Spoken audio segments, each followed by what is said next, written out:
Hello，大家好，夏天就快到啦，係時候要攞出一啲背心短褲出嚟着啦。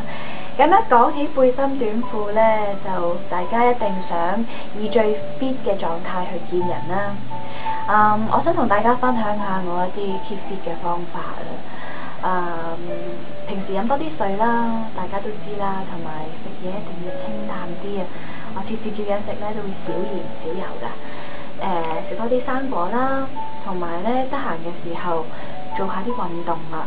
咁譬如 anything like aerobics 啊、瑜伽啊，我中意呢個氣功嘅。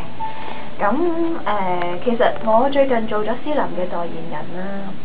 咁佢哋教咗我好多keep fit 嘅秘訣啊。我亦都對咗對一啲儀器咧個認識係多咗好多咯。因為其實我發覺我自己開始做咗啲機啦，扶我啲手臂啊、腳啊同埋肚腩仔啦，咁我覺得好有效啊。因為平時我拍戲咧同埋我工作真係好忙，好多時候即係盡量會做運動咯，但係好多時候真係冇時間。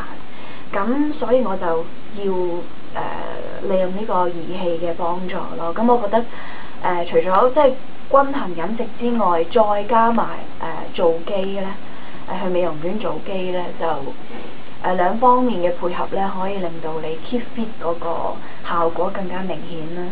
咁到夏天嚟嘅時候，你着背心短褲咧就冇問題啦。